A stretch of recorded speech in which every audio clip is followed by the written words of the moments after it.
Line ধরে যা থাকি আমরা ঘুরিয়া যা আমরা পাই না 2 মাস 3 মাস পরে একদিন আইলেও আমরা পাই না আর বেশি কিনো কইলে আমরা মাছ ধরে এমন ধাক্কা দেওয়া হরিয়া মরণ লাগে আমরা গরিব না আমরা কিছু আছে গরিব যদি না হইতাম তে দেশ ছেড়ে বিদেশে আইছি আর রাজারে কি হাস করে খালি এক দেশের মানুষে বিদেশে কি বুদ্ধা না আমরা গরিব দেখে তো কাজ করতাম আইছি এই দেশ আমরারে বলি দিত না বাড়াডিরা লাগে শান্তি পাই না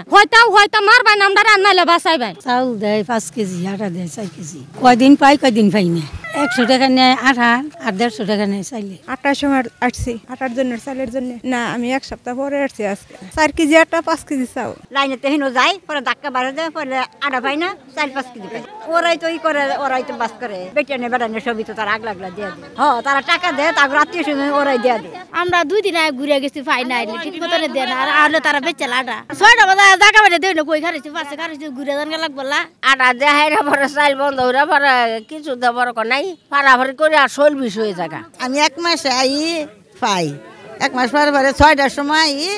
এরকম 10টার সময় লয়ে যায় চাল আটা লয়ে যায় আমি কোনোদিন ওমের নামে পাইছি না। দিব বা কয় বস্তা দেয় এটা তো আর আমরা কইতারি না আমরা 4 কেজি 5 কেজি যা দেয় এই লয়ে যাই আপনাকে সরকার থেকে কয় বস্তা দিব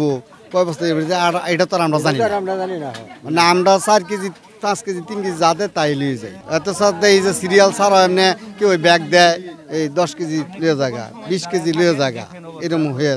এখানে এলাকার লোকজন আসে 10 কেজি 15 কেজি নিয়ে যায় অথচ আমরা সিরিয়ালে থাকি মাঝে মাঝে পাইও না মাঝে মাঝে 2 কেজি 4 কেজি করে পাই এলাকার লোক আসলে পিছন দিয়ে চিপা দিয়ে 10 কেজি করে আটা নিয়ে যায় আমরা পাই না এটা স্যার আমাকে তো আমরা কিছু আর পাম না তো আমাদের কিছু করতে গেলে তো আমাদের ঝামেলা থাকি মনে করেন অনেকে পায় না ঘুরিয়া যাইতে হয় আবার দেখাদেখি করে অনেকে আবার দেখা যায় সিরিয়াল ছাড়া হয় হারিয়া ঢুকে লয়ে জায়গা এরকম প্রায় প্রতিদিনই হয় এটা এখন আমরা সুশৃঙ্খল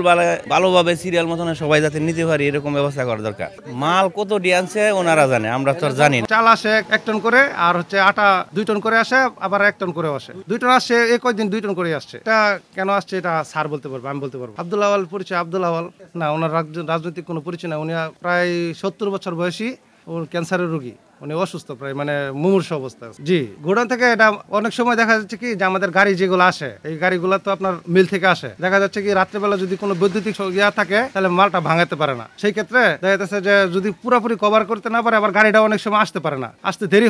হলে পরে আবার সেটা আবার পিছন দিয়ে মালটা পাঠায় দেয় যদি গাড়িটা ঢুকে যায় ভিতরে গোডাউনে তাহলে আবার পিছন দিয়ে আবার মালটা পাঠায় দেয় 1 টন 2 টন আসে তো এটা আমি বলতে কে কি বলতেছে আমি এটা কে কি বলছে সেটা তো আমি বলতে পারবো না এটা ওনাদেরকে জিজ্ঞেস করেন।